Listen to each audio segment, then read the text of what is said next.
આ લોકડાઉનના 40 દિવસ દરમિયાન હું એકાંતમાં બહુ રહ્યો અને આ લોકડાઉનમાં મારી 53 વર્ષની ઉંમરમાં પહેલી વખત એક વ્યક્તિને બહુ નિરાતે મળ્યો અને એ વ્યક્તિનું નામ છે જગદીશ ત્રિવેદી.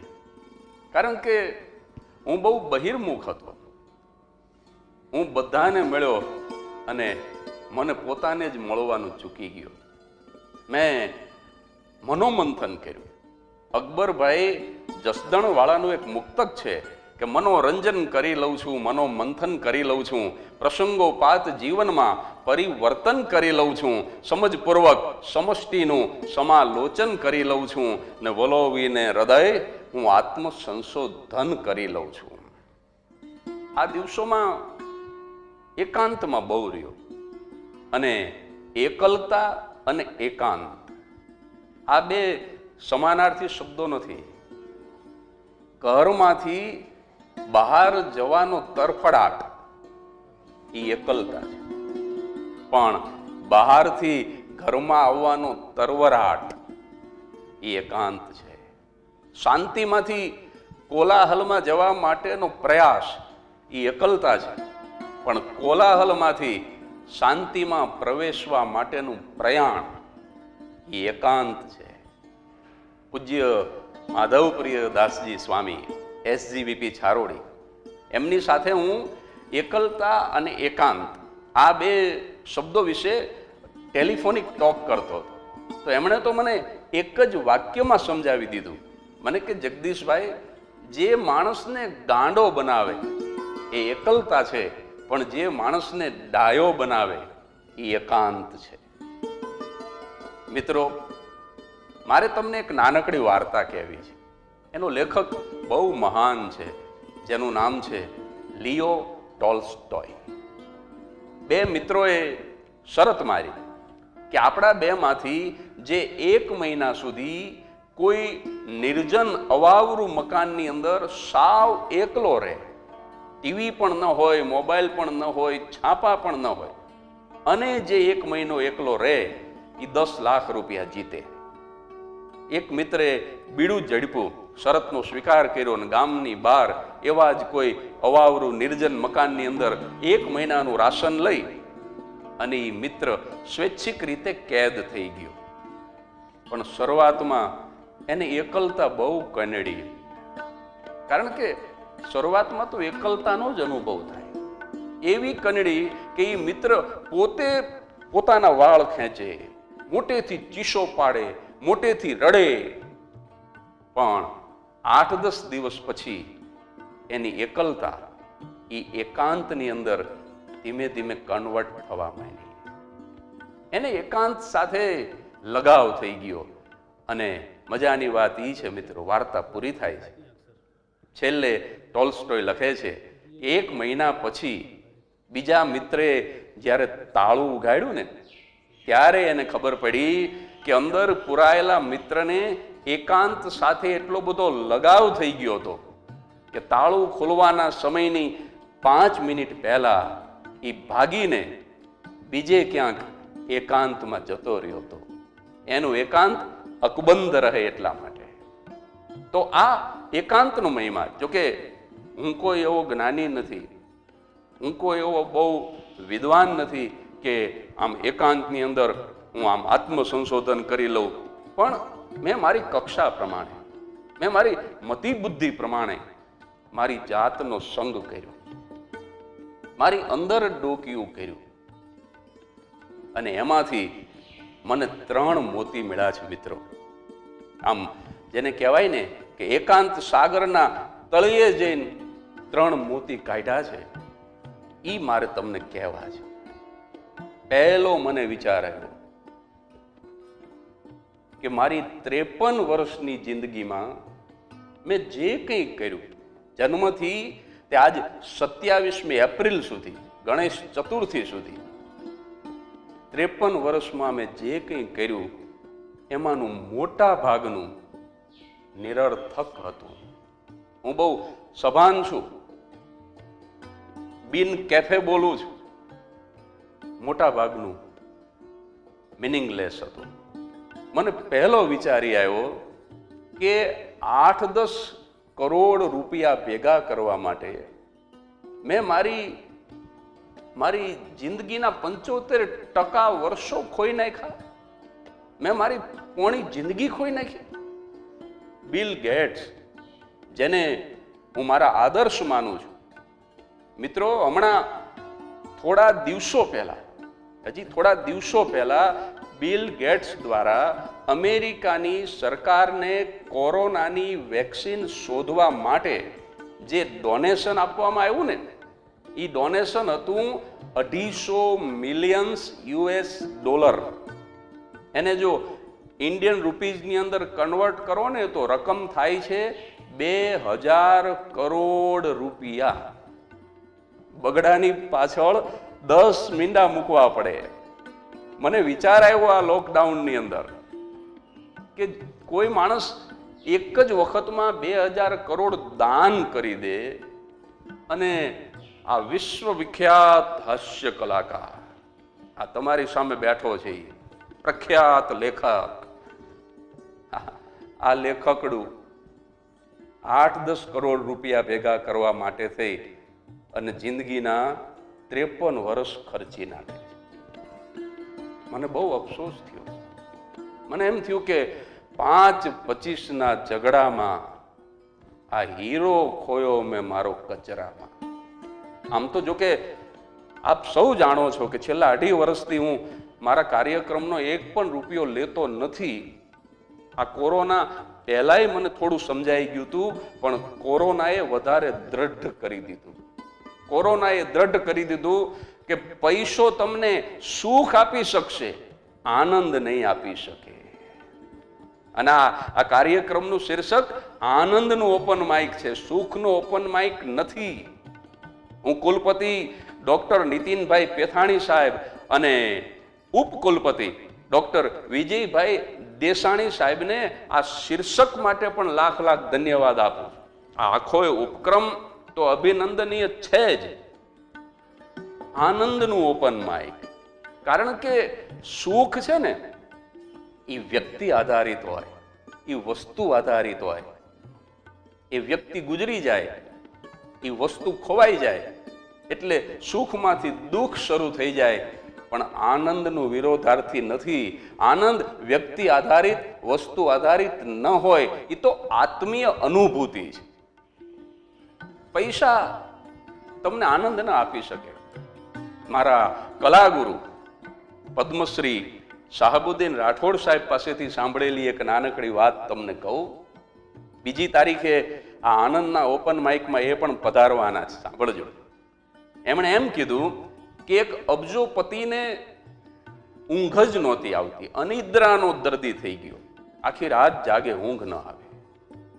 અબજોપતિ પોતાની બંગલાની અટારીમાં રાત્રે 2-3 વાગે આમ આટા મારે છે અને અચાનક એની નજર પડી તો સામેની ફૂટપાથ ઉપર એક સાવ મુફલીસ માણસ, એક ફકીર, એ આમ પથ્થરનું ઓશીકું કરી અને ઘસઘસાટ સૂતો છે. સાહેબ, એ અબજોપતિને એ ગરીબની નીંદરની ઈર્ષા આવી. રાત્રે 2-2:30 વાગે નીચે ઉતર્યો અને ઓલા ફકીરને ભર ઊંઘમાંથી જગાડ્યો અને પૂછ્યું, બડી તાज्जुबी की बात है, इतनी गहरी नींद आप कैसे सो पाते हैं? અને ત્યારે જેની પાસે ફૂટી કોડી નહોતી એ જવાબ આપે છે કે इसमें कौन सी बड़ी ताज्जुबी की बात है, खुदा ने आपको वह सोना दिया है तो हमको यह सोना दिया है. અલ્લાહે તમને પહેરવાનું સોનું આપ્યું છે તો અમને ઘસઘસાટ સુવાનું સોનું આપ્યું છે. હમકો યહ સોના દિયા હૈ. મારા ભાઈબંધ અંબાલાલના ઘરે આ લોકડાઉનમાં ધાડ પાડવા આવ્યા રાતે અને આમ ખોપરી ઉપર રિવોલ્વર રાખીને જગાડીને કીધું કે સોના કહા હૈ. અંબાલાલ કે આખું ઘર ખાલી, તમને ઠીક પડે અહીંયા હોઈ જાવ. તો રૂપિયા છે ને એ સાહેબ સુખ આપી શકે, આનંદ ન આપી શકે. ઓલા અબજોપતિએ ફકીરને પૂછ્યું કે આપકા પતા ક્યા હૈ? અને ત્યારે ફકીર બોલ્યો કે પતા ક્યા ખાક દિખલાએ, નિશાયા બે નિશા અપના, લગા બેઠે જહાં બિસ્તર, મકા તો બન ગયા અપના. જો આનંદ સંત ફકીર કરે, એસો આનંદ નાહી અમીરી મેં. આ પહેલું મોતી મળ્યું મને આ લોકડાઉનના આ 40 દિવસોની અંદર. પૈસો સુખ ના આપે. બીજું મોતી, પદ પણ સુખ ન આપે સાહેબ. ઇંગ્લેન્ડના વડાપ્રધાન જે છે, બોલો, એને કોરોના થયો. કેનેડાના વડાપ્રધાન જસ્ટિન ટ્રુડો, એની પત્નીને થયો. જો આ કોરોના કોઈના બાપની શરમ નથી કરતો. મને વિચાર આવ્યો કે પ્રેસિડેન્ટથી લઈને પટાવાળા સુધી, વડાપ્રધાનથી લઈને વડાપાઉં સુધી, અમીરથી લઈને ગરીબ સુધી, ગોરાથી લઈને કાળા સુધી, સાહેબ બધાની સાથે સરખી રીતે વર્તે છે. આ કોરોના સમાન રીતે વર્તે છે. આપણે છે ને માણસ જાતે સમરસતાની ને સમાનતાની વાતો તો બહુ કરી, પણ ભેદની ભીતોને ભાંગવામાં આ વાયરસ, સૂક્ષ્મ વાયરસ માણસની સાઈડ કાપીને જતો રહ્યો. સમભાવથી વર્તે છે. વડાપ્રધાનને થયો ઇંગ્લેન્ડના, હવે ન કરે નારાયણ, અને ઈ બાપા રામ બોલો ભાઈ રામ થઈ જાય તો વડાપ્રધાનની ખુરશી જે છે ને એ એમની પાછળ સતી નહીં થાય. એ જેવું ફ્યુનરલ પૂરું થાય ને તરત જ એ ખુરશી ઉપર કોઈ બીજો આવીને બેસી જાય. આ બીજું મોતી છે મનોમંથનનું કે ખુરશી હંમેશા વ્યભિચારીણી હોય છે. કોઈ પણ રાજ્યના મુખ્યમંત્રીની ખુરશી હોય તો ભલે, અને કોઈ પણ દેશના પ્રેસિડેન્ટની ખુરશી હોય તો ભલે, ખુરશી ઉપર આવતીકાલે બીજો કોઈ માણસ આવશે આવશે અને આવશે. આ ત્રિસત્ય છે. અને ત્રીજું અને છેલ્લું મોતી મિત્રો, પૈસો, પદ અને ત્રીજો શબ્દ પ્રસિદ્ધિ. આ પ્રસિદ્ધિ પણ ક્યારેય કાયમી રહેતી નથી. એક જમાનામાં સુનિલ ગાવસ્કરને આપણે ચાહતા, પછી કપિલ દેવને ચાહતા, પછી સચિન તેંડુલકરને ચાહવા માંડ્યા, અને અત્યારે વિરાટ કોહલી. પ્રસિદ્ધિ ગઈકાલે બીજાની હતી, આજે કોઈ બીજાની છે, અને આવતીકાલે પણ કોઈ બીજાની થઈ જશે. એટલે આ ત્રણેય શબ્દની નિરર્થકતા મને સમજાઈ ગઈ મિત્રો. આ ત્રણ મોતી મને મનોમંથનના તળિયેથી મળ્યા, જે હું આજે એકાંતના ઓપન માઇકમાં તમને આમ વાલથી આપું છું. અને જોજો તમે, પૈસો, પદ અને પ્રસિદ્ધિ, આ ત્રણેય સમાજ આપે છે આપણને. એટલે આ સમાજે આપેલી વસ્તુ છે. એટલે મને એક વિચાર આવ્યો કે પૈસો, પદ અને પ્રસિદ્ધિ એ ત્રણેય સમાજની અમાનત છે, અને એટલા માટે આવા મહામારીના સમયમાં એ સમાજ માટે અનામત રહેવી જોઈએ. આઈ રિપીટ, પૈસો, પદ અને પ્રસિદ્ધિ એ ત્રણેય આ સમાજની અમાનત છે, જે આવા મહામારીના સમયમાં સમાજ માટે અનામત રહેવી જોઈએ.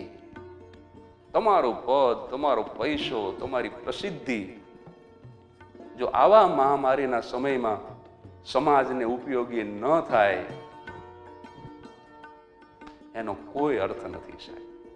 પૂજ્ય મોરારી બાપુ એકવાર એવું બોલ્યા હતા કે માણસ સ્વને ભૂલી અને સર્વને વિચારતો થાય. મને એવું લાગે છે બાપુ કે આ કોરોના નામનો વાયરસ જે છે ને, એનો એજન્ડા, મુખ્ય એજન્ડા કોઈ હોય ને તો દુનિયા આખીના માણસો સ્વને ભૂલી અને સર્વને વિચારતા થાય. આ એકમાત્ર કોરોનાનો એજન્ડા છે. અને છેલ્લે એક વાત કરી અને મારા વક્તવ્યને વિરામ આપું. શ્રી માતાજી અરવિંદ આશ્રમ પોંડિચેરી, એમણે 1967માં એક પ્રવચન કર્યું હતું, અને એ આશ્રમના સાધક ડૉક્ટર આલોક પાંડે પાસેથી મને આ વાત મળી છે. એ મારા વક્તવ્યના અંતમાં કહી અને પછી મારા વક્તવ્યને વિરામ આપીશ. એમણે એમ કીધું કે આપણા ઘરે કોઈ મોટો માણસ જ્યારે મહેમાન થવાનો હોય ને ત્યારે આપણે ઘરને સાફસૂફ કરીએ છીએ. હેલ ભરીને હું તો હાલું ઉતાવળી, મારા હૈયે હરખ ન માય કે આજ મારા ઘરે મહેમાન આવ્યા. આપણે ત્યાં અતિથિ દેવો ભવ એમ કહેવામાં આવ્યું છે. તો મોટો માણસ જ્યારે મહેમાન બને ત્યારે ઘરમાં સાફસૂફી થાય, અને સાફસૂફી થાય ને ત્યારે ધૂળ ઉડે, ધુમાડો થાય, માણસોને થોડુંક અલગ રહેવું પડે. મેં શરૂઆતમાં કીધું એમ આ પૃથ્વીનું સ્વચ્છતા અભિયાન ચાલે છે, અને આ જે ધૂળ ઉડે છે, ધુમાડો થાય છે, માણસોને લોકડાઉન થઈ અને અલગ રહેવું પડે છે, મને તો એમ લાગે છે કે આ પૃથ્વી ઉપર બહુ મોટો કોઈ મહેમાન આવવાનો છે. મને તો આ દિવસોમાં ગીતાજી બહુ વાંચું છું તો મને તો યદા યદા હિ ધર્મસ્ય ગ્લાનિર્ભવતિ ભારત અભ્યુત્થાનમ અધર્મસ્ય તદાત્માનમ સૃજામ્યહમ પરિત્રાણાય સાધૂનામ વિનાશાય દુષ્કૃતામ ધર્મ સંસ્થાપનાર્થાય સંભવામી યુગે યુગે. મને તો ઈ કાળિયા ઠાકરનું આ વચન યાદ આવે આવું કહું ત્યારે, કે કોઈ અવતાર અવતરવાનો હોય અને આ એની તૈયારી હાલતી હોય, આ એની ધૂળ ઉઠતી હોય, આ એનો ધુમાડો થતો હોય, એવું બને. અને કદાચ ઈશ્વર ન અવતરે તો કોઈ મહાપુરુષ અવતરે. અને વ્યક્તિને ભૂલી જાઓ, પણ એક સારું વાતાવરણ તો જરૂર અવતરવાનું છે, કારણ કે અત્યારથી જ વાતાવરણ શુદ્ધ થવા માંડ્યું છે. તમે જુઓ હરિદ્વારની હરકી પેઢી ઉપર જે ભાગીરથી વહે છે, અત્યારે તમે આમ રૂપિયાનો સિક્કો નાખો તો તળિયે દેખાય એટલી નિર્મળ વહે છે. તમે જુઓ અત્યારે દૂર સુધી ડુંગર દેખાય છે. એટલે આકાશ સ્વચ્છ બન્યું છે, અત્યારે વાયુ સુગંધિત બન્યો છે, અત્યારે પાણી એકદમ નિર્મળ બન્યું છે, અત્યારે તમે જુઓ તો અગ્નિ એ પ્રદૂષણ મુક્ત બન્યો છે, અને પૃથ્વીનો ભાર ઓછો થવા માંડ્યો છે. એટલે પાંચે પાંચ મહાભૂત છે ને એ આમ આળસ મરડીને બેઠા થતા હોય અને સુખનો સૂર્યોદય થવાનો હોય, પગ ફાટ્યું હોય એવો માહોલ મને દેખાય છે. મને તો એમ લાગે છે કે હવે 2-3 મહિના પછી કે 6 મહિના પછી જે બાળકો જન્મશે ને સાહેબ, અત્યંત નસીબદાર હશે, કારણ કે એક સુંદર માહોલની અંદર એ જન્મ ધારણ કરશે. એટલે જરાય નિરાશ થવાની જરૂર નથી, મારે ને તમારે જરાય ડરવાની જરૂર નથી. સુખનો સૂરજ થવાનો જ છે, આ મહામારી પણ જવાની જ છે, માત્ર આપણે જાગૃત રહેવાનું છે. વડાપ્રધાનશ્રીએ પ્રથમ લોકડાઉન વખતે કીધું હતું ને, 2 શબ્દ આપ્યા હતા, સંયમ અને ધૈર્ય. આપણે ધૈર્ય ધારણ કરી અને સંયમ રાખવાનો છે. આપણે આપણા ઘરમાં જ રહેવાનું છે. અને હું તો 2 હાથ જોડીને એવી પ્રાર્થના કરું કે લોકડાઉન કદાચ 4 મેથી ખુલી જાય તો પણ આપણે સ્વૈચ્છિક રીતે લોકડાઉન પાળી અને આપણી સ્પોર્ટ્સમેન સ્પિરિટ, દેશ પ્રત્યેની આપણી એક સુંદર ભાવના આપણે પ્રગટ કરીએ. અને ધીમે ધીમે માત્ર ગુજરાતમાંથી નહીં, માત્ર ભારતમાંથી નહીં, પણ આખા વિશ્વમાંથી, કારણ કે આપણે તો વસુધૈવ કુટુંબકમની ભાવનાવાળા છીએ, આખા વિશ્વમાંથી આ કોરોના નાબૂદ થાય. ચાઇનામાંથી પણ જાય અને પાકિસ્તાનમાંથી પણ જાય, આખા વિશ્વમાંથી કોરોના જાય એવી દેવોના દેવ મહાદેવને પ્રાર્થના કરું છું. આજે છે તો ગણેશ ચતુર્થી, પણ ગણેશજીના પિતાશ્રી સાથે આપણે બેઠું ઢારી, એટલે મહાદેવને એવી પ્રાર્થના કરું છું. અને છેલ્લે એટલી જ વિનંતી કરું છું કે સર્વે ભવંતુ સુખિનાઃ, સર્વે સંતુ નિરામયા, સર્વે ભદ્રાણી પશ્યંતુ, મા કશ્ચિત દુઃખ ભાગ ભવેત. ઓમ શાંતિ શાંતિ શાંતિ.